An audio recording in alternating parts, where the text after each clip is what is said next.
100 வெள்ளி பணம் கடன்பட்டவனுடைய தொண்டையை நெரித்தவன் யார்?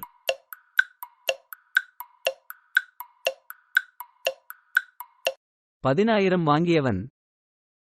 கையாவது காலாவது இடறல் உண்டாக்கினால் அதை என்ன செய்ய வேண்டும்?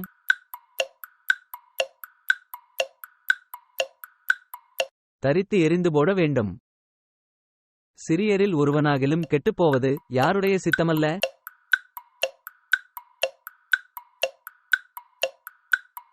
பிதா. 100 ஆடுகள் இருந்த ஒருவன் ஒன்று சிதறிப்போனால் என்ன செய்வான்?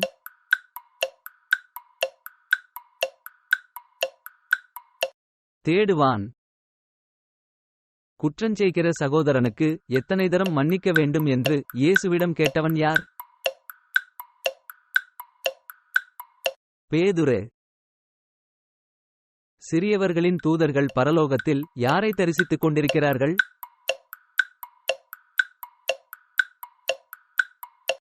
பரமபிதா.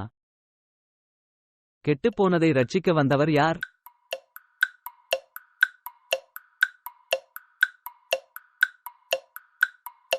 மனுஷகுமாரன்.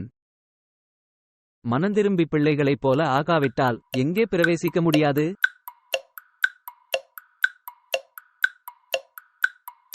பரலோகராஜ்யம். பரலோகராஜ்யத்தில் எவன் பெரியவனாயிருப்பான் என்று இயேசுவிடம் கேட்டவர்கள் யார்? சீஷர்கள். தன் உடன்வேலைக்காரனுக்கு இறங்காத ஊழியக்காரனை யாரிடத்தில் ஒப்புக் கொடுத்தார்? உபாதிக்கிறவனிடத்தில். இடறல்களினிமித்தம் உலகத்துக்கு ஐயோ, இடறல்கள் வருவது டாஷ்.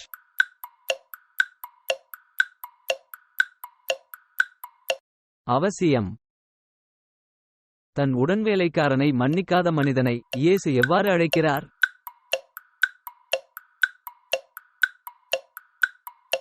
பொல்லாத ஊழியக்காரனே. எதினிமித்தம் உலகத்திற்கு ஐயோ என்று இயேசு கூறுகிறார்?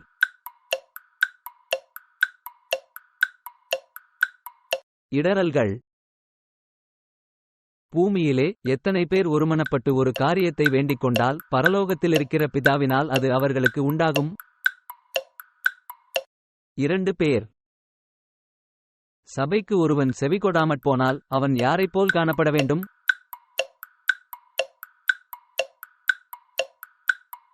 அஞ்ஞானி.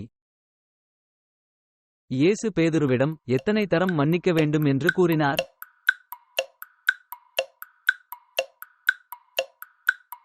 770. 2 பேராவது 3 பேராவது என் நாமத்தினாலே எங்கே கூடியிருக்கிறார்களோ டாஷ் என்றார்? அவர்கள் நடுவில் இருக்கிறேன். கடன்பட்டவன் தன் கடனை தீர்க்க அவனுக்கு இல்லாதிருந்தது எது?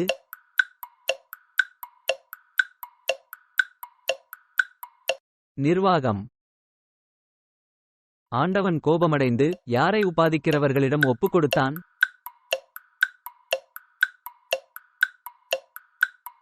10,000 கடன்பட்டவனை. அவனவன் தன் தன் சகோதரன் செய்த தப்பிதங்களை என்ன செய்ய வேண்டும்?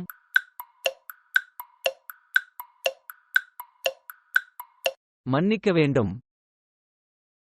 ராஜாவுக்கு முன்பதாக எத்தனை தாலந்து கடன்பட்டவனை கொண்டு வந்தார்கள்?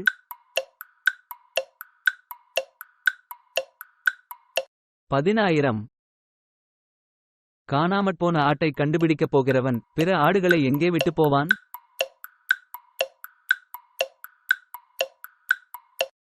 மலைகளில்.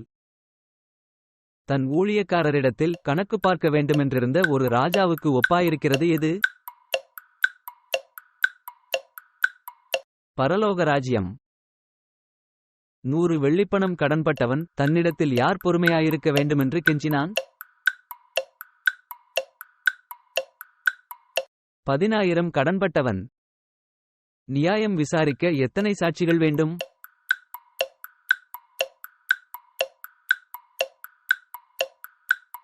2, 3. மனுஷகுமாரன் எதை இரட்சிக்க வந்தார்?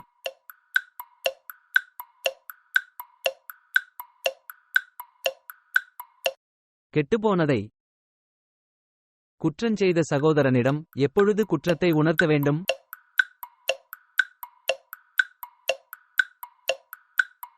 அவன் தனியாக இருக்கும்போது. காணாமற் போனவற்றை கண்டுபிடித்தால் மேய்ப்பன் என்ன செய்வான்?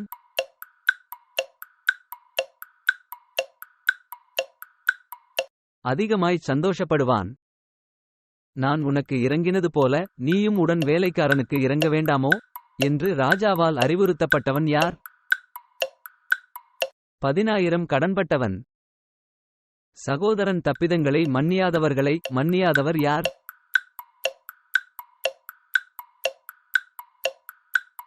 பரமபிதா. 100 வெள்ளிப்பணம் கடன்பட்டவனை காவலில் தள்ளியவன் யார்?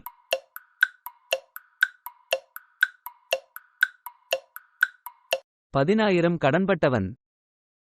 குற்றஞ்செய்தவன் சாட்சிகளினாலும் திருந்தாவிட்டால் அவ்வழக்கை எங்கே கொண்டு செல்ல வேண்டும்? சபைக்கு. கண் இடறல் உண்டாக்கினால் அதை என்ன செய்ய வேண்டும்?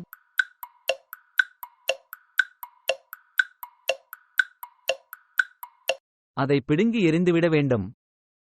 தாங்கள் வேண்டிக்கொள்கிற காரியத்தை எப்படி கேட்கிறவர்கள் பிதாவினால் பெற்றுக்கொள்வார்கள்? ஒரு மனம். பேதுரு இயேசுவினிடத்தில் வந்து தன் சகோதரனை எத்தனை தரம் மன்னிக்க வேண்டும் என்று கேட்டான்? 7 தரம். சகோதரன் நமக்கு விரோதமாக குற்றஞ்செய்தால் அவனிடத்தில் போய் என்ன செய்ய வேண்டும்? அவன் குற்றத்தை உணர்த்த வேண்டும். பரலோகராஜ்யத்தில் பெரியவன் எனப்படுபவன் யார்?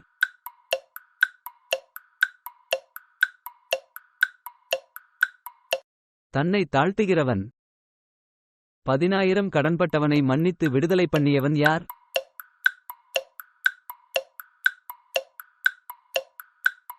ராஜா. எந்த மனுஷனால் இடறல் வருகிறதோ அவனுக்கு டாஷ்.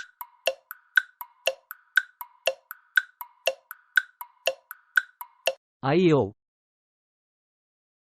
யார் ஒருவனையும் அற்பமாக எண்ணாதபடிக்கு எச்சரிக்கையாக இருக்க வேண்டும்? சிறியவர். சிறியரில் ஒருவனுக்கு இடறல் உண்டாக்குகிற ஒருவனுடைய கழுத்தில் எதை கட்ட வேண்டும்? எந்திரக்கல். சிறியரில் ஒருவனுக்கு இடறலாயிருக்கிறவன் கழுத்தில் எந்திரக்கல்லை கட்டி எங்கே போட வேண்டும்? சமுத்திரத்தின் ஆழத்தில். தனக்குண்டான எல்லாவற்றையும் விற்று கடனை தீர்க்கும்படி கட்டளையிடப்பட்டவன் யார்?